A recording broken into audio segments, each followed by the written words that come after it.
Okay, so you're lonely, and it's not even your fault. We are currently experiencing a loneliness epidemic. Loneliness epidemic. Loneliness. And I was deeply lonely. Social isolation. Lonely. Loneliness has now become the norm. But the real question is, how and why did this happen? And more importantly, how can you fix it? It took me more than a year to figure this out, but I'll show you how in less than 6 minutes. Deal? Okay, anyway, let's get into the fun stuff. Chapter 1.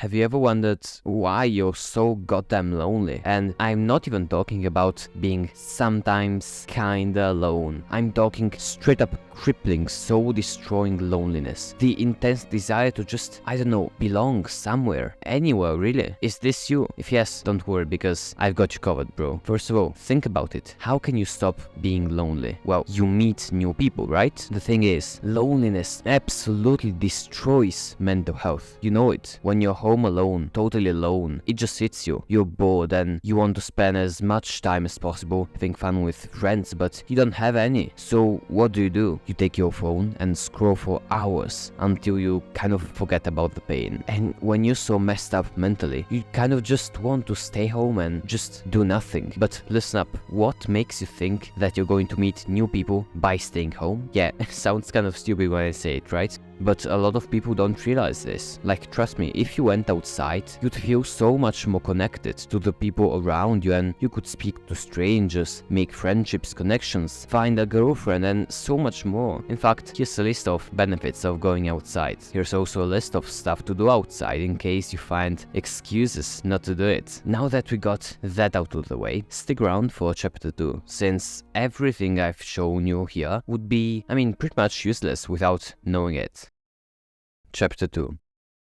Now, have you ever wondered why you're so lonely while the people around you just seem to be having so much fun? Like really, it's like you're always missing on the fun stuff, right? If this is you, stick around because I have a bombshell of a revelation for you, bro. Like, it's so easy but life-changing that you pretty much slap yourself in the face for not understanding it sooner. Now, you always look at what other people post online, and they really do seem to have a lot of fun. The smiling, laughing, partying, and so on. You feel left out. Now think about it. People are only posting themselves while having fun. But when are you looking at these posts? Is it at the highlights of your life? No, of course not. It's when you're at your worst, when you're bored or sitting at the toilet. So how can you compare their best to your lonely worst? You can't. How ironic that social media is making us feel more lonely than ever, huh? Now, I know this is kind of a no-brainer, but really just stop using social media. Instead, learn how to socialize in real life. And I don't want to make this video 1 hour long, but I'll just give you 3 of the best social skills principles I ever learned. And if you want to go more in depth with this stuff, I got tons of other videos on the channel. So if you care, just pause to read or screenshot it.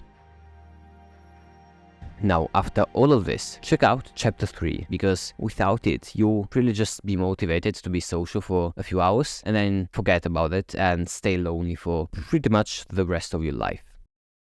Chapter 3.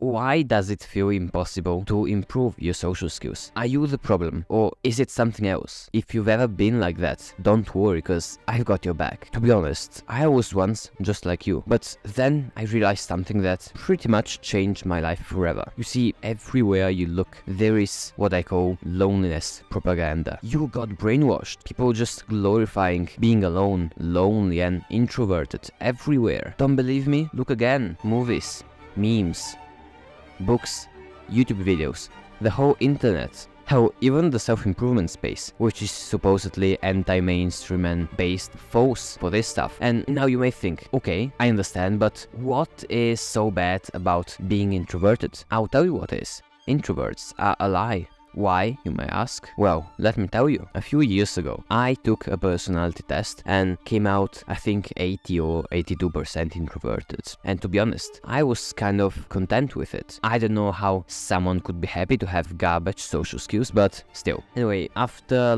really locking in to improve my social skills, these are the test results from a few months ago, and these are my most recent results. Kind of crazy, right? And yeah, to be honest, we are so lonely as a society that even kids are forced to have imaginary friends instead of real ones. And I don't think that this is all that normal. But hey, that is just my opinion. Let me know your thoughts in the comments. Now, what is the solution to all this social brain rot? Unfortunately, we are so deep in this stuff that the only solution is to cut everything off. Be very careful about what media you consume, because it could be the difference pretty much between staying lonely for the rest of your life or being happy and popular. And yeah, that's pretty much it for today. And if you want me to help you get insane social skills, check out the Patreon in the description. Or don't, I don't really care.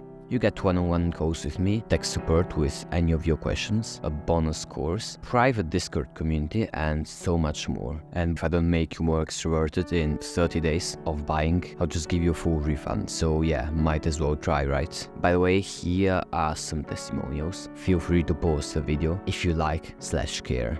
Anyways, goodbye and take care.